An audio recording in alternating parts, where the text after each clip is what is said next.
We are in Parashat Vayishlach, the parasha where my name, my wife's name, and my daughter's name are in the same pasuk on our wedding anniversary, which is going to be Bezrat Hashem in 2 days. I hope I didn't ruin the surprise, but תודה. ברוך אתה אדוני אלוהינו מלך שהכל נהיה בדברו. But nevertheless, this is a very, very unique parasha. And the Ramban, not Maimonides, rather Rabbi Moshe ben Nachman, he says this parasha is called the Parashat Hagalut, the parasha of exile. And which doesn't make much sense because that's when Yaakov returns home, not when he's exiled. But one can say this is the international relations parasha. You know, in between countries, there's always diplomatic relations. The countries can't stand each other. But there's diplomatic relations because one needs the other for whatever reason. I need you to get me to him and so forth. This is called in Hebrew, Yachasim Ben Leumim. I think in English it's called international relations or diplomatic relations. But this is the parasha of diplomatic relations in the Torah. And we all, unfortunately, deal once or twice or many times with people that don't like us. And not only that they don't like us, they harm us. They bother us, they go against us in many different types of ways. I don't know how to deal with that person. Now I'm talking now in the name of everybody. We all run into this situation that a certain individual is talking Lashon Hara about me all day long. They're suing me. I don't know, I built a wall and they're taking me to every court possible and driving me completely nuts. And the examples going on and on and on. And I am talking in the name of everybody that each and every one of us faces at least one time in your life, if not all your life, somebody that is bothering you to a point that it's driving you crazy and you don't know how to deal with them. And our sages say, if you have this issue, look in this parasha, you'll get your answer. So let's look into the parasha because we all have people who bother us. Now, why do I need to look in this parasha? And who do I need to learn from? I need to learn from Yaakov. This parasha is about Yaakov Avinu. Bechlal, if you notice that the last few parashot, Yaakov is the highlight. You know, he's the only figure in the Torah that has the most attention on his life. 22 parashot, 22 chapters in the Torah are just on Yaakov. Moshe Rabbeinu didn't get so. I'm not talking about mentioned in the Torah. I'm talking about talking about the person's life. Avraham Avinu, Yitzchak, Sarah, Adam, Noach, Moshe, a little bit. Yaakov, look how much attention Yaakov is getting. So needless to say, being the head of our nation, we are called Bnei Yaakov, Bnei Israel. Then let's see what Yaakov has to advise us in this parasha. Now, what is the theme of this parasha? Of course, is when Yaakov is facing Esav. And he's coming to him with a few motions. I mean, we know that he's about to face Esav. He doesn't know what's going to be. So he's preparing in 3 ways. He's preparing in prayer. He's preparing to come in peace. And he's also preparing for war. He's like, whatever happens, I'm prepared. Now, what is the result? That Yaakov breaks Esav. He softens him. It ends with a hug.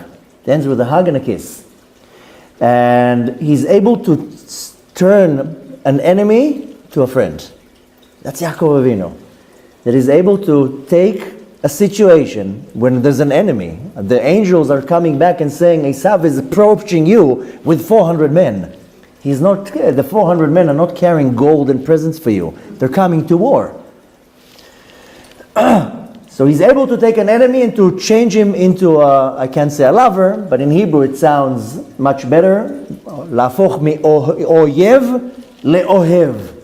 Same letters, just a different letter, one switch of a letter. In English, it doesn't sound so good, enemy to a lover, so we'll say an enemy to a friend. Now comes a great question that all the commentaries are asking. The way that Yaakov chooses to do it Now, you know how Yaakov is choosing to do it? He's bowing down to him. He's calling him my master. I am your servant. Here I brought you a lot of presents. Or in the slang, he's kissing up. You know? Or whatever they said. I don't want to say not appropriate words, but kissing his tuchus. And all the commentators are saying, Yaakov? That's what you're showing? You're showing weakness? You're bowing down? You're showing softness? That's how you manipulating the situation? Why would you choose that way, Dafka Yaakov? You are powerful. Any other way you're going to choose, you're going to destroy Esav. That's the way you're choosing to bow down, my master, I'm your servant, and so forth. And as you know, there's a very famous saying, I'm sure it's in different languages, it sounds in different ways, but in Hebrew it says in a jungle you got to be a wolf or a tiger or whatever it is. I'm sure it sounds different in different languages. But when you are in a fight in front of a enemy, you don't become something else. You have to rise yourself to the same level of who you have to fight with. Now, when Yaakov is approaching Esav, then also when he sends the angel, he calls him my master. He tells the angels that to my master, La'adoni, Le'esav, I'm his servant. Not only that, when they meet, he bows down to everybody bows down to him. I hope you read the Parashat a little bit before you come to the class. But the Yaakov Avinu positions everybody. First comes Leah, first comes the maidservants and their sons, and they're bowing to him. And then Leah comes with the sons and bowing, and Rachel comes. Everybody's bowing, and he's bowing. Like what? Just imagine the scene there. What are you doing? What are you bowing down to Esav? This is a wicked person that is coming to kill you. He's not coming to negotiate peace. Now, why doesn't Yaakov choose the approach? Because Yaakov, how does the parasha start? That he sends angels. Vayishlach Yaakov malachim el Esav. Yaakov is sending angels to Esav to spy, to see what's going on, and to tell Esav, Yaakov is approaching and he's coming in peace. The angels come back, and Rashi says these are actual angels. It's not messengers. The angels come back and says, Yaakov, Esav is coming back with 400 men for war. The great question is, Yaakov, Esav is coming with war. Why aren't you attacking with war? He's coming. You want war? You want war? I'll give you war. You think I have a problem giving you war? I know how to fight. Now, why is Yaakov choosing that approach? The idea of like, you coming to attack me? Isn't the Torah says, the one who's coming to kill you, wake up early and you kill him first? How come Yaakov is not choosing the option of, oh yeah? You want to fight? I'll give you a fight. I know how to fight. In any place you'll take me, I'll fight you. You want to go to courts? I'll take you to courts. You want to go to the street? You want a fist fight? What do you want? I'll take you down. Right before that encounter, Yaakov has a fight with Esav's angel, and he beats them up with no problem. So how come Yaakov Avinu is, instead of choosing, oh, you want war? I'll come with war. Rather, he chooses, no, I'll bow down to you. Now, there's a very interesting explanation. You know, if you're looking at the theme of the Torah, if you want to see what really the Torah is looking from anyone, the Torah is all about peace.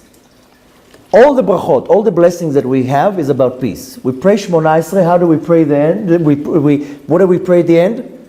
Sim shalom tova uvracha. We pray the most a common and most famous prayer for our nation, Kaddish, Oseh Shalom b'meromav. Hu yaseh shalom aleinu. Birkat Kohanim v'yasem lecha shalom.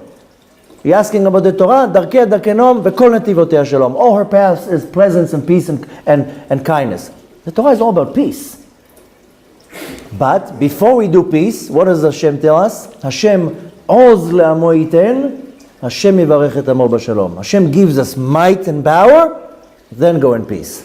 So if you want to come in peace, first you have to have a lot of oz. Oz is might and power and courage. So we are stuck now with this question. Now just a little bit of the history. Yaakov Avinu is coming back to the land of Israel after 34 years being away. 14 years he was by Shem and Evel, 20 years by Lavan. 34 years, the guy is not there. You know how old he is? He's 98 years old already. Because he left when he was 64 years old. He's coming back, multi-millionaire, a gazillionaire, powerful, kids, wives, and he's coming back to the land of Israel. Now, you know what, to his great surprise, he's looking around. Esav is not there.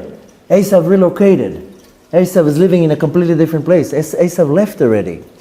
Now wouldn't you think that he says, oh, Baruch Hashem, he's not here. I ran away from him 34 years ago. Now he's not here. Baruch Hashem. How we say in Hebrew? Istadarti. Everything worked well. He's not even here.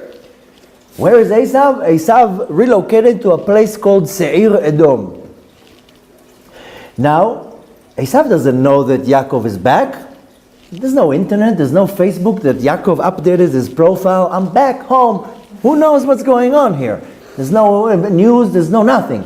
Esav doesn't know what's going on. The word is not out there. Dear Yaakov, why are you going to wake up the lying dogs? Esav is out of the picture. He lives far away. Why are you going and waking him up? Just settle down in the land of Israel next to your parents and keep your mouth shut. Why are you waking up the dog?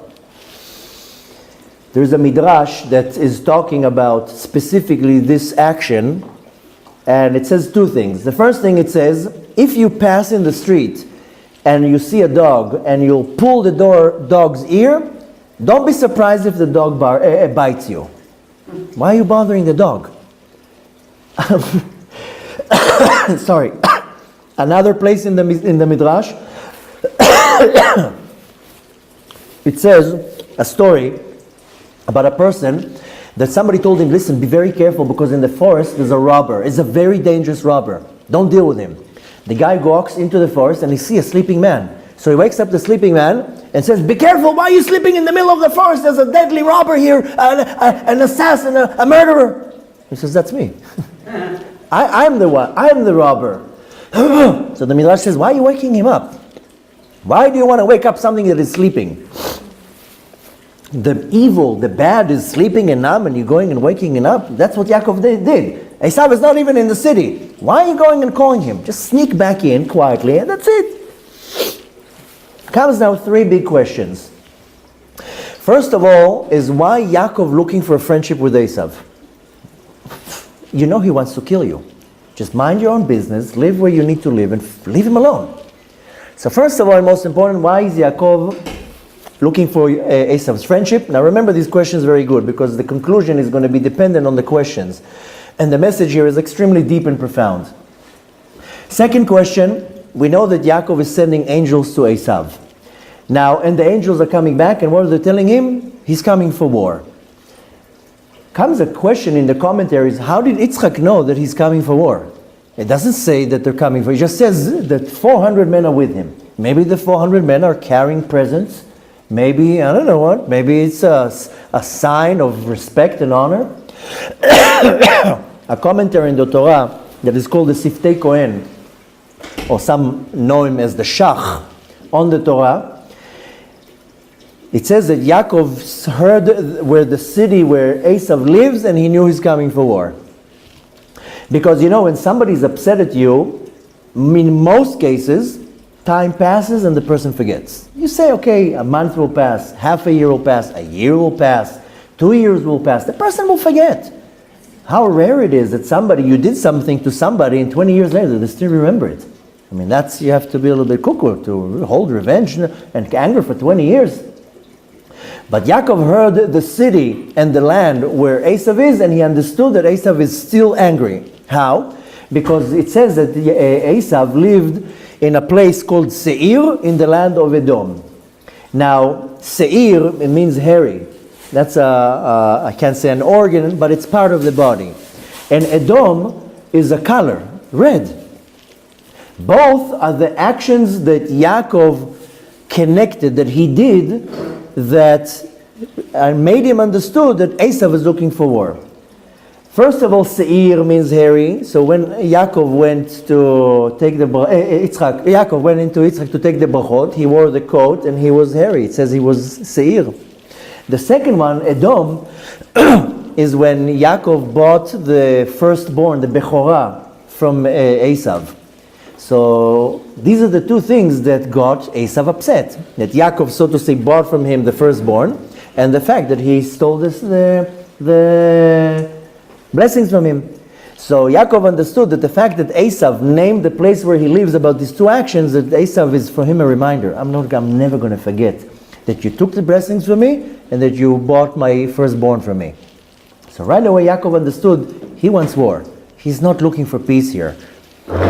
Now, Yaakov is sending a message to Esav. What does he say? He sends the angels and he says, Ko tomru le'achi. That's how you should say to my brother. First he says, Ko tomru le'adoni Esav. First you should tell my master Esav. Ko amar avdecha Yaakov. That's what your servant Yaakov has said. So he's sending the angels to tell Esav, Yaakov is saying you are his master, and your servant Yaakov has told us to tell you so and so. What is the message that Yaakov tells the angels to say? Im Lavan garti, vaychar ad ata. I have lived now with Lavan for 20 years. Vaychar ad ata means I was delayed. Delayed to come and say sorry. Esav can come and say, what took you so long to come and say sorry? Right? You are admitting that you took the brachot 20 years. Or to be more exact, 34 years. So Yaakov says, Vaychar ad ata, I was delayed. Okay. What is basically Yaakov saying to Esav? Don't be upset at me. You think I went now to live on the Caribbean island? I went to work hard for Lavan. All the blessing that, so to say, that I took, nothing came out of it. I was a slave to Lavan for 20 years. I had no fame, no power, no control, no nothing. Don't think that I had a good time in Haran. I was conned, I was cheated, I was mistreated. But nevertheless, this all concludes to the second question. Why is Yaakov showing weakness to Esav? My master, I'm your servant, you are greater than me. Why is he showing this not only weakness and softness, that I'm inferior to you? Esav, you are much greater than me. Second great question. And the third question is that the angels come back to Yaakov and they say to Yaakov, Esav wants war. He's coming for war.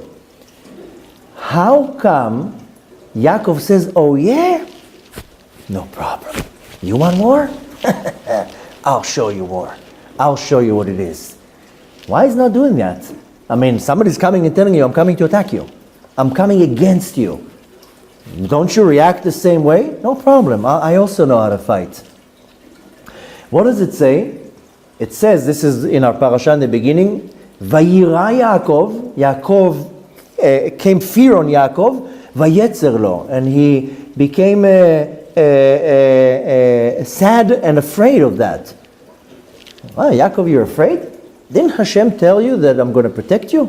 Didn't Hashem tell you a different occasion when He appeared to you in Bet-El and before that and before leaving Haran? Hashem told you, whatever you're going to do, I'm going to protect you. I'm with you. As long as you do what I tell you, you have nothing to worry about. I will protect you. You have to be afraid of anybody? So isn't Yaakov should say, well, I shouldn't have no fear. Hashem is with me. I can go to any war now and I'll win because Hashem is on my side. Why is Yaakov now, it says, Vayira Yaakov, and he started getting fear when he saw that Esav is coming with war. So these are the three questions we need to remember, and we're going to get to the end in the conclusion. Why? So again, the questions, why is Yaakov so interested in the friendship of Esav? Why Yaakov is showing inferiority, or being inferior, or softness and weakness in front of Esav? And why is Yaakov not going into war? Saying, no problem, you're declaring war, I'll go and destroy you too. I have good lawyers, I'm a Jew, I have a lot of money, I'll take you to court, I'll bury you. What does Yaakov do? It says that Yaakov sends him, the word it uses in Hebrew is doron. Now the translations say present. But you know the real translation, what it really means doron? Bribery. Yaakov sends him a bribery. Bribe. That's doron. I mean, I looked at a few translations. the art scroll and many other chumashim that I have, it says presents. That's not a present. Present is matana. Doron is a shochad, is a bribery. Here, take a few. Here's an envelope for you. Just be quiet. So, why is Yaakov sending a bribery here? Why is he bribing? Now, to emphasize a little bit the story, there's the idea. There's a story about the great Rabbi Chaim from Brisk, and in the city of Brisk came a new governor to control, a ruler of the city. Hebrew is called a moshel. Moshel is a governor, but you can say like the ruler of the city, the mayor. And he didn't like Jews, of course. And he decided he's closing down the Jewish school. It's not like today that there's many schools. One school, all the Jewish kids went to the same school. He decides he closes the school. Now what did they do? Everybody in the community, they gather into a meeting at the chief rabbi of the city, Rabbi Chaim from Brisk, very great scholar, a great tzaddik. And they say, what are we doing? What are we going to do against this decree right now? So, the great Rabbi Chaim from Brisk, what does he say? Let's bribe him. Thank you. They're saying, are you out of your mind? Bribing a governor? This can cost us our life. This is dangerous. You don't bribe a government official. So Rabbi Chaim from Brisk says, yeah, bribe him. Now, I'll say, let's bribe him. So one day, a Jew walks into the governor's office wearing a coat and a big fairy hat. And the governor is looking at him and says, are you mad? What's going on with you? It's a beautiful sunny day. Why are you wearing a coat and a hat? So this Jew tells the mayor, the governor, my mom came to me in a dream and she told me that today in the afternoon that it's going to be pouring rain in the afternoon. So I'm prepared with a coat and a hat. The governor says, are you mad? Are you out of your mind? It's the middle of the summer. It's not going to be raining. He says, listen, my mom is always right. And if she came to me in my dream, there's going to be rain today. And if you don't believe me, I'll bet you 10,000 rubles that it's going to rain this afternoon. The governor says, ooh, this Jew he's crazy. Yeah, I'll put my money. I'll go on the bet with you. No chance it's going to be rain. Sure enough, comes the afternoon and no rain. The next day, first thing in the morning, the Jew comes with an envelope with 10,000 rubles, puts it on the table of the governor and says, I'm sorry, you won the bet. There wasn't any rain. Here's your money. You won the bet. The governor is like, what? I didn't have to run after you, didn't have to call you, didn't have to send you anybody. But you're just coming like this and give me the money. He says, listen, a bet is a bet. I'm an honest man. I lost. Fair and square. Here's your money. So the governor tells him, why really did you come here? You didn't come here to tell me about the rain. So the Jew says, well, you know what, really? I came to tell you about this new decree that you want to close the Jewish school. Where our kids are going to go to? Where are we going to educate our kids? So the governor says, you know what?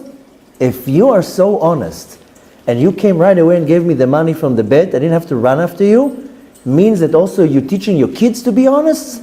I don't want to close the school. Wow. I want the school to sustain. It's okay, the decree is over. What did they do? They still bribed him. They gave the 10,000 rubles. It wasn't coming in a not kosher way, but they bribed him. There was a bribe there. So the conclusion is that you always have to bribe. You have to come with a bribe. Just, it doesn't say how the bribe has to come. Bribe is not always in an illegal way. You know, some people like bribes in envelopes with a lot of money. Sometimes a bribe can be a favor. A bribe can be in many different ways. But the conclusion we can learn from that in situations you have to bribe somebody.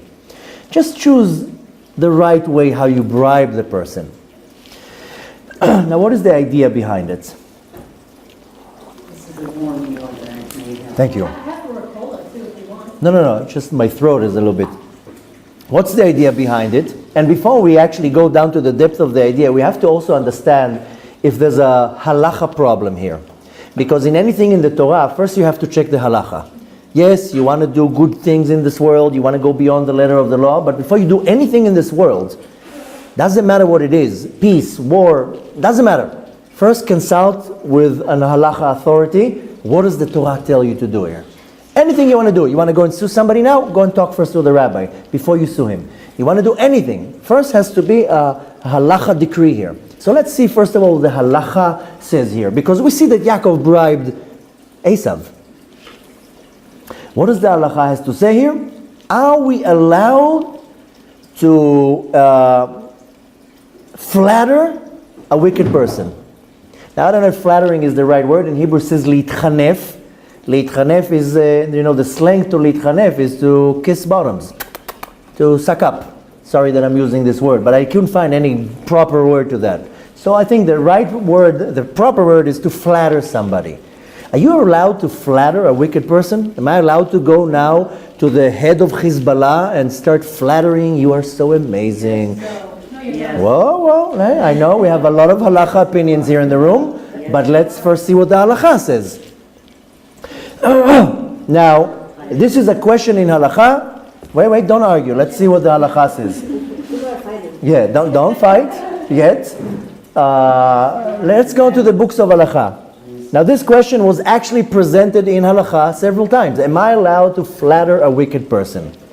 Now, what is really flattering? Saying something that you don't really believe in because you have some type of a motive here. I can go now to the mayor and tell him, you are amazing. I heard you are so amazing. And blah, blah, blah, blah, blah. And I just need a license to build here a veranda.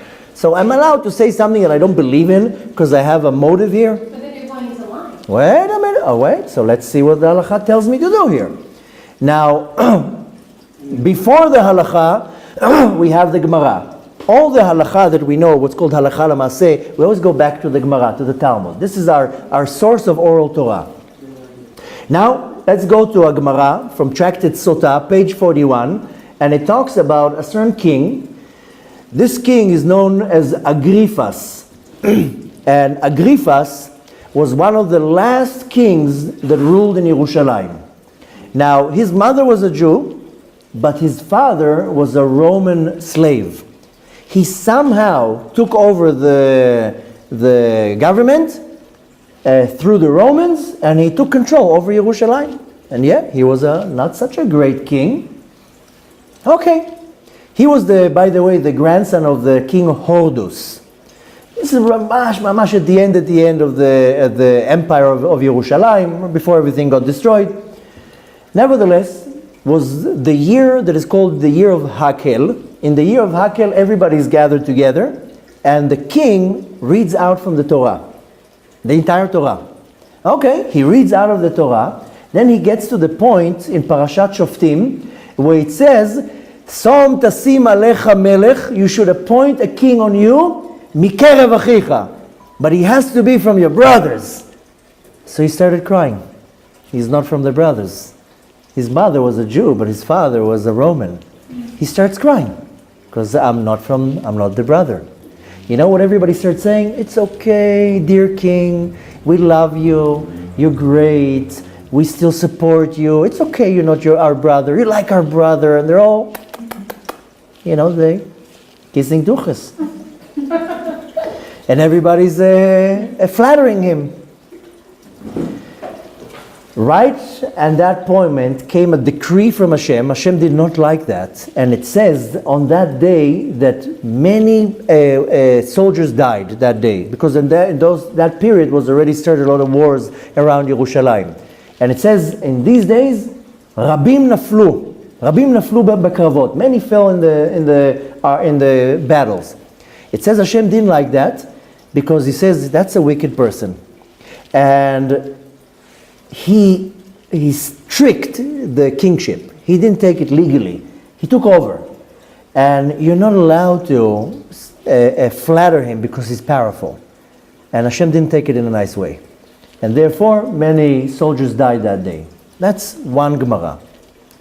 There's another opinion in the Gemara that you're allowed to flatter somebody, and the Gemara is pulling the story with Yaakov and Esav. So now I have a disagreement. One opinion in the Talmud says that I'm not allowed to flatter somebody wicked because he's strong and I'm afraid, or that I have an motive. And the other opinion in the Talmud says you're allowed to. Look at Yaakov, he did this to Esav.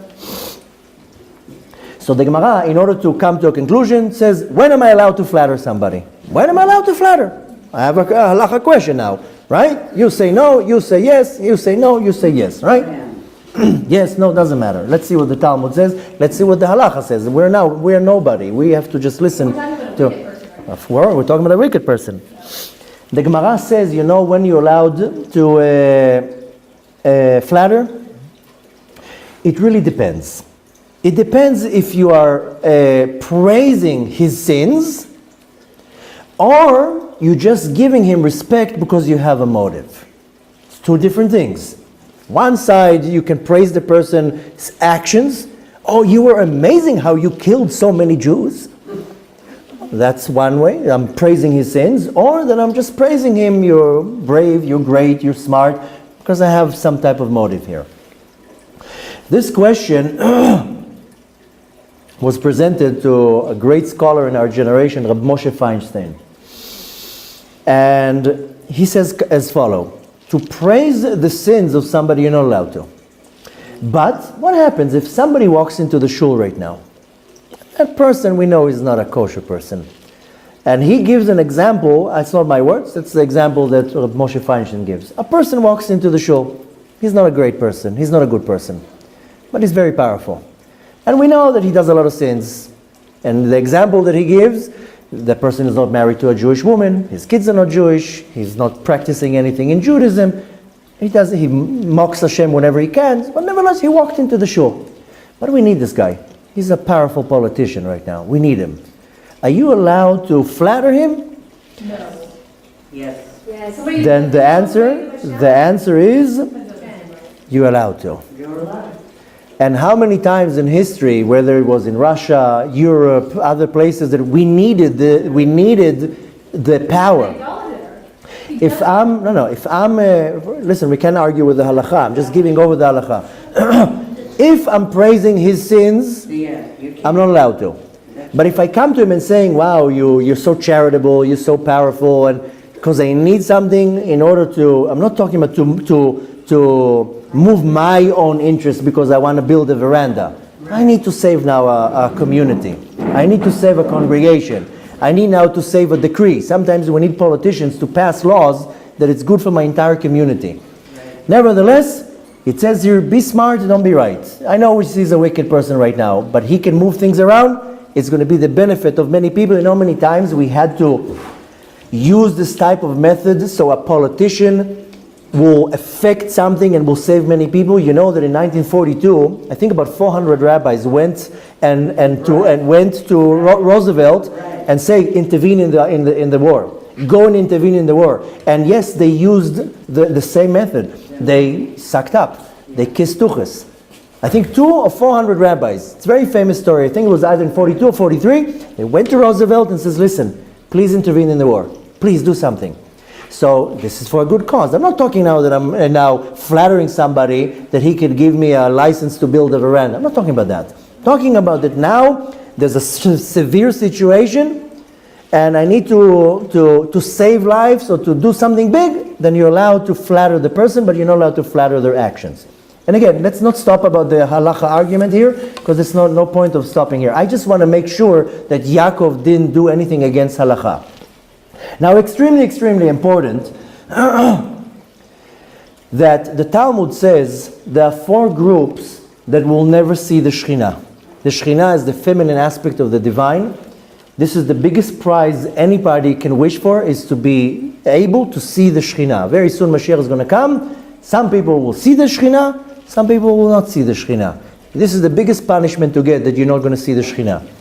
Excuse me. The Talmud says there are 4 groups that will never accept the Shekhinah, will never see the Shekhinah. The first one is called Leitzim, clowns, the ones who mock things, clowns. Not clowns in the circus with a red nose. that they mock things, they mock the mockery, they do mockery to people, to other things, to the Torah and Hashem. The second one is chanfanim. Chanfanim is flatterers. Ask tuchas kissers. The third one is liars. And the fourth one is mesaprei lashon hara, the ones who say lashon hara. These are the four people that will never merit to see the Shekhinah. Just remember it very good, because you don't want to be one of them. Leitzim, mockeries, they're mocking Hashem in any type of a way, mocking Hashem or the Torah. Chanfanim, flatterers, that's what they do.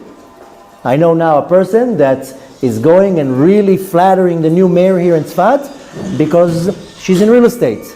And you need the mayor when you're in real estate. You can move deals left and right. Who do you need to on your side when you're in real estate? You need the mayor. The mayor is going to be the one who's going to approve which project is about to be built, where you can use the land for construction. So I know a certain individual that now the agenda is literally a lot of tuchas kissing to the new mayor, because the mayor is going to be very beneficial to her own agenda. This is called chanfanim. The third one is shakranim, liars, and mesaprei lashon hara. The fourth one, the ones who tell lashon hara, gossip, slandering, and so forth. You don't want to be one of these four groups, because you'll never see the Shekhinah. Why? No.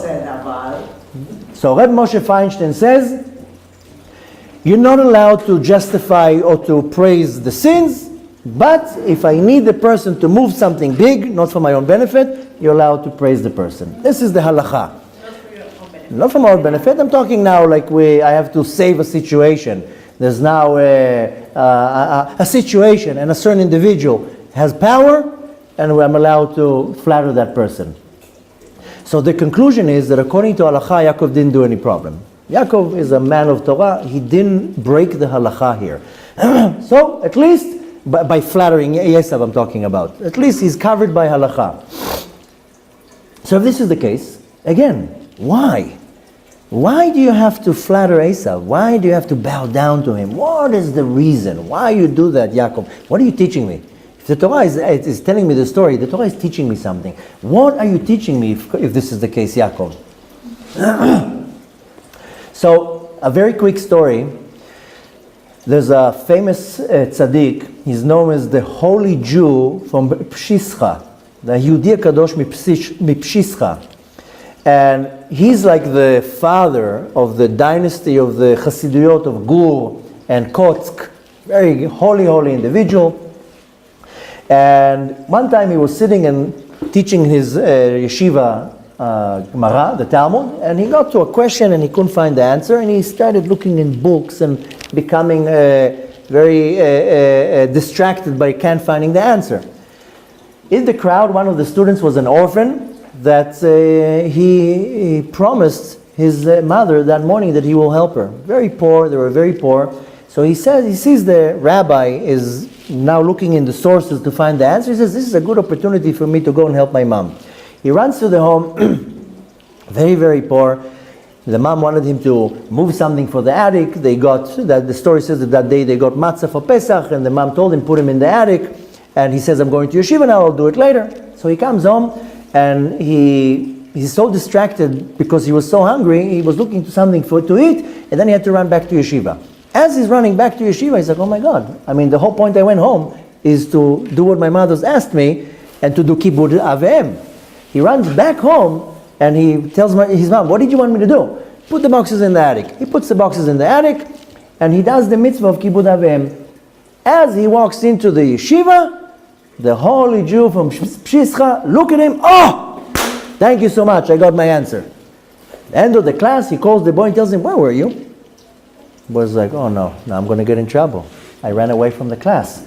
He's like, listen, I was hungry. He's like, where were you? He's like, no, I don't want to get in trouble. He's like, you're not getting in trouble. I just want to know where you were. He's like, well, I ran home. He says, what did you do when you were at home? He's like, well, I helped my mom. He says, now I understand. The question that he had that he couldn't understand was a very hard question that was answered by a Morah called Abaye. Now, Abaye was an orphan. He was raised by his uncle, the great Rabbi Bar Nachmani, a great Amora. But he was an orphan, and he called him Abaye. It's not his name. Abaye is the acronym, is Asher Becha Yerucham Yetom. That in you should have mercy about an orphan. That's the name Abaye. It's not actually his name. Nevertheless, he was an orphan from both sides. When he went up to Shamayim, he was a complete tzaddik. He was able to do 612 mitzvot. He missed one mitzvah, Kibud Avim. He was never able to do Kibud Avim. He was always an orphan. So he made a promise that any person that wants to do Kibud Avim, he will come down and assist him. So when this boy went out of his way to do Kibud Avim, then Abaye came to help him. When the boy walked into the yeshiva, then Abaye walked in with him, and the holy Jew from Pshischa saw Abaye in his great Ruach HaKodesh, in his divine knowledge, and he says, now I got my answer. So the point to take from the story, and when we ask him why did Yaakov do it, is to understand that Yaakov wasn't afraid of Esav. But then again, the Torah says, Vayira Yaakov, and Yaakov was covered with fear. What was Yaakov afraid of that he decided to bow down to Esav?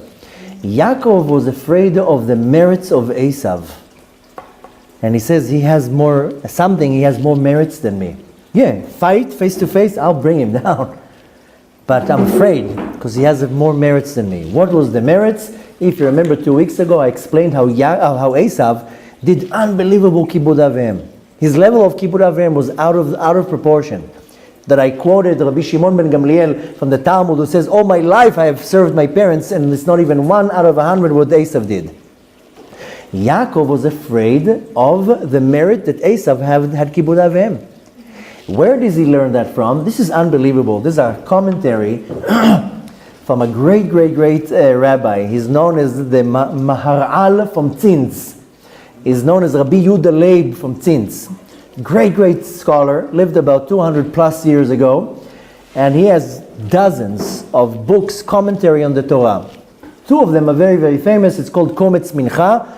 Kometz is like when you close your hands, and Mincha is an offering. And another one is called Mlo HaOmer, the entire serving of the Omer, another type of sacrifice. But nevertheless, he says there an unbelievable wisdom. In the Pasuk, when it says that Yaakov got attacked with fear, it says 2 words, Vayira, and he became afraid, Vayitzer, and he became small. What is Vayira and Vayitzer? The Maharal from Tzin says as so follows.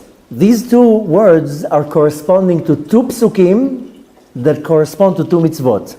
The first one, it says, when it's talking about the Kibud Avim in the Torah, what's the pasuk? It says, Ish ve'im ish aviv amir imo ve'aviv tirao. A person, a father and a mother, you have to fear. This is going on the mitzvah of Kibud Avim. So the word vayira goes about the fear that you have to do Kibud Avim. That's the mitzvah that Esav did. Vayetzer, Yaakov had a problem. He was married to 2 sisters. And what does it say about 2 sisters in the Torah? It says, Ve'isha lachota lo tikachu, and a woman and her sister don't take, litzor, to make argument between both of them. Yaakov had 2 women. So Yaakov was missing a mitzvah. Yaakov didn't do Kibud Avim. He wasn't next to Yaakov and Yitzchak and Rivka. Besides that, Yaakov liked Yitzchak like Esav. Yaakov was constantly with his mother, not with his father. So Yaakov was missing the mitzvah of Kibud Avim. That the commentary says that later on when Yosef was kidnapped was because he didn't do Kibud Avim. And he was married to 2 sisters. So Yaakov was like, wait a minute, Esav has 2 points over me. I'm not afraid of him, but he has 2 points of merits that are greater than me. I might lose. Now, even though that, Yaakov didn't have a problem marrying 2 sisters. If you remember last year, we gave a whole class about it. But if you remember, last year I taught in Parashat Kedoshim that the Ramban explains that before Yaakov Avinu went into Eretz Israel, Rachel died. If you remember the explanation I gave last year by the Ramban, When he was living in Haran, there was no problem to be married to two women. When he got back to Canaan, Eretz HaKodesh, he couldn't be married to two women, and Rachel died. There wasn't two women, it was two sisters. Two sisters, sorry. That was the problem, because it was two sisters, not necessarily. Two sisters, yeah, sorry. Thank you for correcting me. It was two sisters, not two women.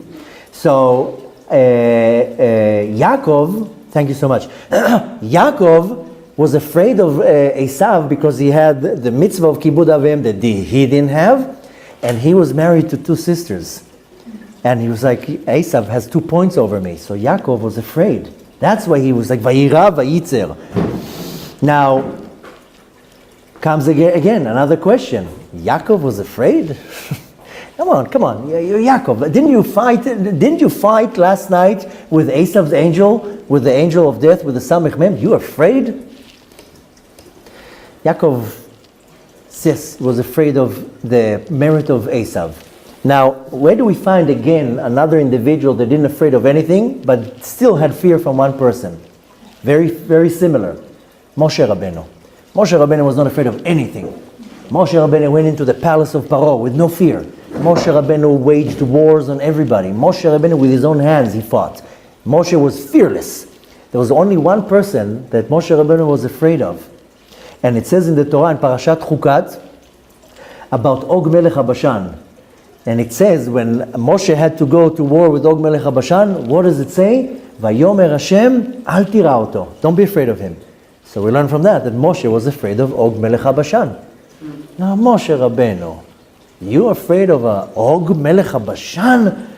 Arasha Gamur, you are Moshe Rabbeinu, what are you afraid of him? Moshe Rabbeinu says, you know why I'm afraid of him? Because he did a favor to Avraham Avinu and Avraham thanked him. Now this is going to stand against me. You know what it means to get a thank you from Avraham Avinu? What's the story? We read that 3 weeks ago. When when Lot was captured, somebody came to tell Avraham Avinu. Avraham Avinu didn't know. Somebody came to Avraham Avinu and told him, your nephew got captured. And who was that person? It was Og Melech HaBashan. Now, even though the intention of Og Melech HaBashan was wicked, the Og Melech HaBashan came to tell that to Avraham Avinu. So Avraham Avinu will run after to save Lot, get killed, and Og can go and marry Sarah. That was his intention. But nevertheless, he helped Avraham Avinu. Avraham Avinu thanked him. That's it. You're getting a thanks from Avraham Avinu. This merit will stand for you for a long time. Og Melech HaBashan lived for a very long time. Moshe Rabbeinu was afraid of that. Because if I'm going into a war with somebody and they have some type of a merit, that can be used against me. And it doesn't mean that I'm going to be victorious. So we see that also Moshe Rabbeinu was afraid of the merit of Og, not of Og. Same thing here. Yaakov was afraid of the merit of Esav. Now we concluded. I understand why he called him my master, I'm your servant, bow down. We concluded that. But comes back another question. So why did you wake him up?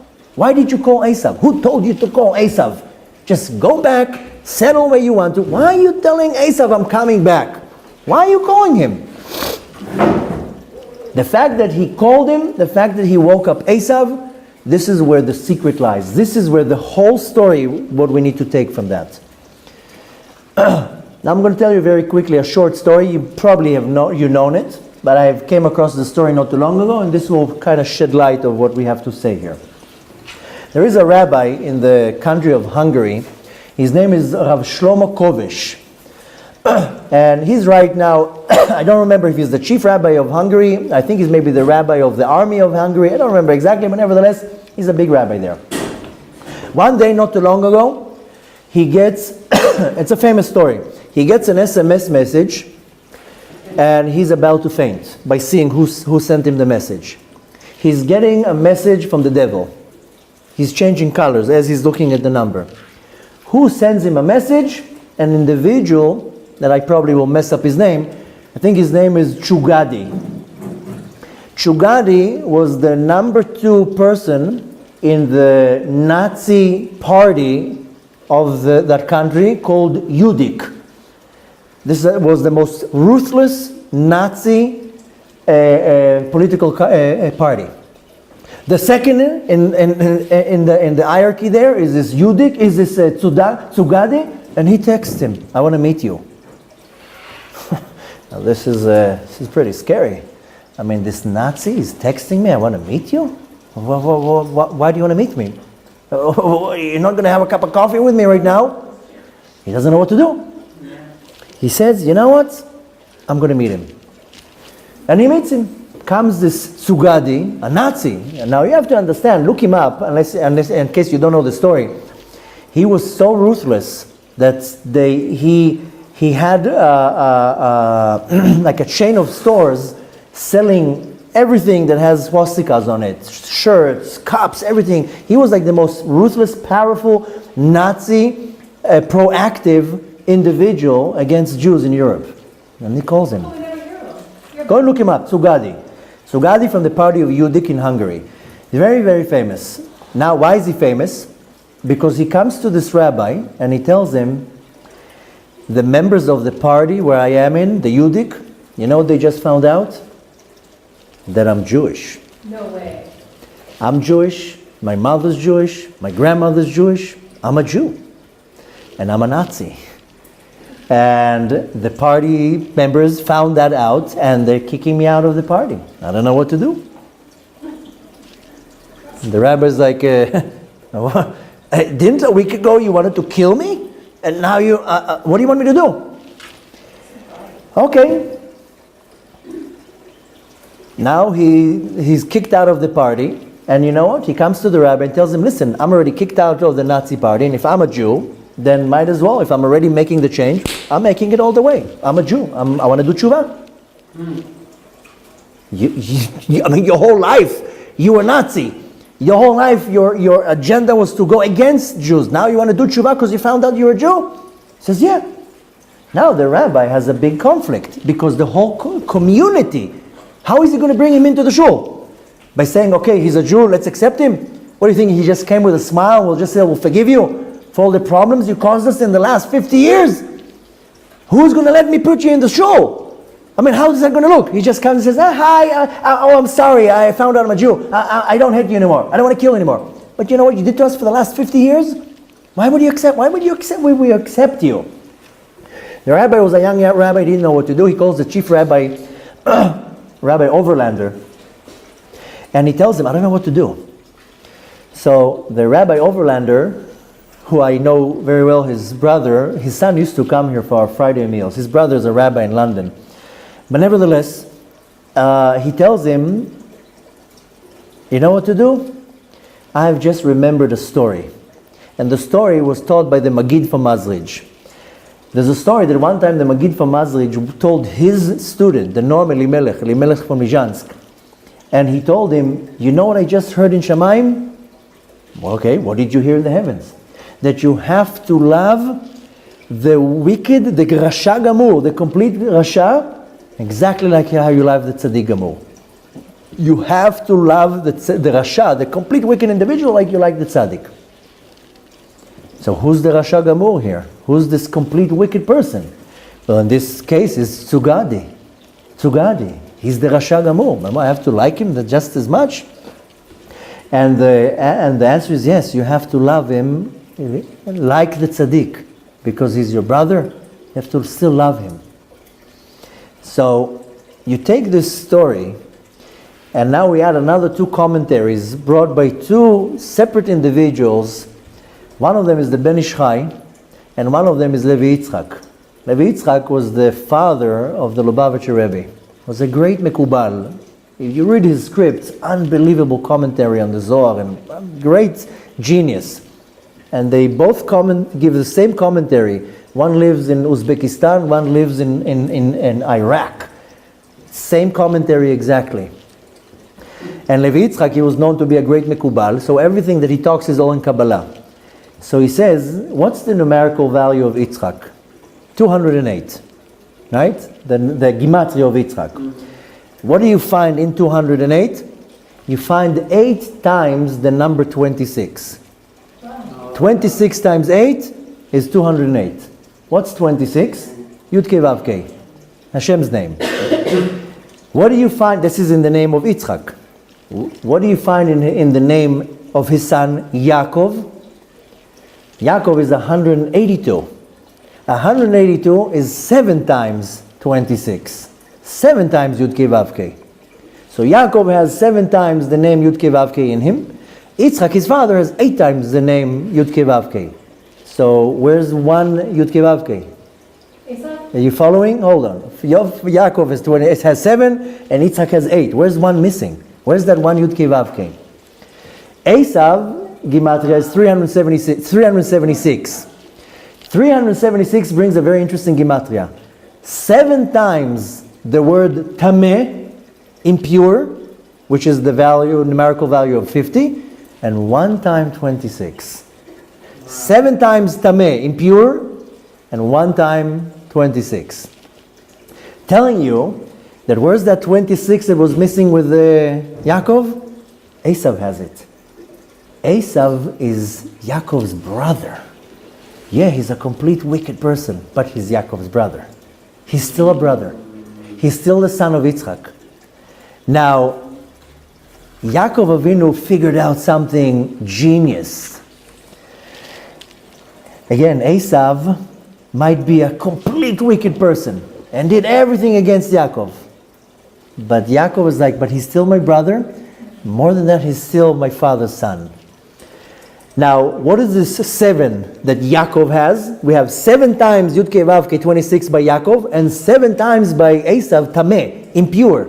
What is this 7? This is the 7 levels of impurity. There's 7 levels of impurity, 7 levels of Kedusha, of holiness. 7 levels in Gehenom, 7 levels in Gan Eden. Esav was sunk in all 7 levels of impurity, all the filth. But Yaakov was able to reveal what's called Gilui Shem Havaya, revealing the name of Yud Kei Vav Kei in Esav from this impurity. And Yaakov understood it's not about him. Yaakov understood his job is to fix and rectify Esav. Yaakov would go to war with Esav, he would crush him in a second. No doubt here. Yaakov knew that. Yaakov knew that if he will go into any type of a war with him, Yaakov will destroy Esav. But he says, my job is not to destroy. My job is to build Esav, is to rectify Esav. You know why? Mashiach cannot come till Esav is rectified. The verse in the Torah that we learn about the coming of Mashiach, Va'alu Moshihim Behar Tzion, Lishpot et Har Esav. When are we climbing the mount of Tzion, Moshiim, the Yeshua, the Geulah, the redemption? Lishpot et Har Esav. You have to bring Esav. We can't have the redemption without Esav. He's the child of Yitzchak. He's a Jew. He's the son of Rivka. We need Esav for the Geulah. And Yaakov says, it's not about me. It's about rectifying Esav. I have to bring Esav and rectify him, taking out of all 7 levels of Tumah to reveal Shem Havaya in Esav. Mashiach cannot come and will not come till we will rectify, or what we call levarer, to refine Esav. And there's a lot of Esav around us. Yaakov bowed to Esav, you know how many times? 7 times. That's what he says. It bowed to him 7 times he bowed. Every bow was to elevate 1 level of impurity. The whole parasha, if you read the parasha, it says about Esav 2 titles. My brother and Esav. Achi, Esav. Hatzileni na miyad Achi, miyad Esav. Right? Save me now from the hand of my brother, from my hand of Esav. The whole parasha, it's talking about brother, Esav, brother, Esav, brother, Esav. Look at the parasha. At the end of the parasha, my brother. Esav disappeared. To follow the words in the parasha, beautifully said. Every time there's the definition of Esav, it says, Achi, Esav. My brother, but Esav. He's Esav, but he's my brother. And finally, at the end, Esav disappeared and it only says, my brother. And you know when that came? After the hug. You know, they hugged each other. And they started crying. After the hug, there was no more Esav. Esav left. The Ben Ish Chai says something very interesting here. He says, why does Yaakov say, my master and I'm your servant? You are my master, I'm the servant. This is again more brought down from the world of Kabbalah. the teachings of Kabbalah explain that before the world was created, there was another world. This is called the world of Tohu, world of a mess. In this world, the spiritual world, there was very powerful lights, what's called Orot Elyonim. These powerful lights are powerful energies, very powerful energies that the vessels cannot contain this energy, and happened action was called Shvirat HaKelim. All the vessels broke. This energy that could not be contained in that world fell down into this world and got dressed in items and different articles, and also dressed into people. Some people, their energy is so powerful, but completely out of control. Completely out of control. And it comes out as something extremely evil. But the energy is so powerful. If you direct the energy to something good, wow, what's going to happen? What's going to happen if you take that energy and you direct it to something positive? This energy came down to the world, and you see it with your own eyes, that some people, their energy is so powerful to damage what they do. But it's not because they're bad, because the energy is not contained and it's not directed. This is called Orot Bekelim. You have to take this energy, put it in a vessel. And when there's no kelim, when there's no vessel, the light is going crazy, the energy is going crazy. Take now the energy that a nuclear bomb can create, and what a destruction. But take that energy and don't direct it to a bomb. You know how much power you can create with nuclear power? So the Ben Ish Chai explains that Esav came from the world of Tohu. This is above. So in potential, Esav was greater than Yaakov. So Yaakov says, you are above me. I come from the world of Tikkun. Yaakov is the world of Tikkun. This is the world of Tikkun, the world of rectification. But Esav came from the world of Tohu. He preceded him. So Yaakov says, you are my man. You are above me. I'm beneath you. I'm in the world of Tikkun. So to conclude, we have to understand that Mashiach is not going to come till Esav is going to be mevarer, till he would be rectified and refined. And the Midrash says that after they made up, they hugged and they kissed. The Torah doesn't say that. In the Torah it says that they split and they went on their ways. The Midrash says that for 9 years Yaakov was still sending presents to Esav. 9 years. Till the kidnapping of Yosef, the disappearing of Yosef. Yosef was a little kid at the time. But Yosef he was 8. 8? Yeah. He was taken when he was 17, so he was 8. In this whole scene. If you remember, Rachel was the last one who bowed with Yosef. The Midrash says that Yaakov sent presents to Esav for 9 years. He didn't stop the flattering. So the conclusion we want to take from that is that when we're asking these big questions before, remember the questions I asked? Why did Yaakov want friendship of Esav? Why did Yaakov behaved in a soft way, and why didn't he go to war? And the answer is the same. It concludes in one thing, and this is what we have to learn in our life. To go to war is very easy. Very, very easy to go to war. To pull up your sleeves, that's anybody can do, especially if you know how to fight. But what good would it do? So you'll destroy the other person? What comes out of it? Now you can be in a very low level and say, I'll destroy you. Okay. Or you can be in a much higher level and say, there has to be a refinement here. There has to be a birur here. Yaakov says, it's not about me. Who cares? I'm here to bring the Geulah. I'm here to bring peace to the world. Now, if the other person is not interested in peace, then 2 wrongs make a right? No. So take that wrong and you switch it. And you be the older, you be the mature one, you be the powerful one. You remove your ego and your kavod, and you're saying, I'm doing it for the Kadosh Baruch Hu. I don't care about myself. To go head to head, is that going to bring a solution? No. So specifically it's done with Esav, because when somebody is normal and nice and courteous and loving, you're not going to have a confrontation with that person. You know who you have a confrontation with? With a wicked person. Because if he wasn't wicked, he wouldn't say lashon hara. He wouldn't slander you. He wouldn't go against you. But when somebody goes against you, that person is wicked. But he's still your brother. So you can go head to head, butt heads, and go to war. And yeah, you might be winning. But don't forget that a wicked person might have a mitzvah too, more than you. And besides that, even if he has a mitzvah more than you, what does Hashem want from you? Hashem wants you to go to war? War didn't solve any problems. Hashem wants you to refine Esav. And you know who wins here? Who's the bigger person? The one who says, it's not about winning, it's about the reaction, the conclusion. So the next time that somebody goes against you, and usually the one who goes against you, they're not on the highest madriga. A person from a high level will not talk Lashon Hara about you. He will settle it quietly. A person on a high level will not go and slander you around the town. A person around with a high level is not going to cause wars. He's going to come quietly and say, listen, we have a disagreement. Let's fix it. That's a high level. A person in a low level, oh yeah? You did this to me? I'm going to show you. That's Esav. So you want to crush Esav or you want to refine Esav? That's the question you want to ask yourself.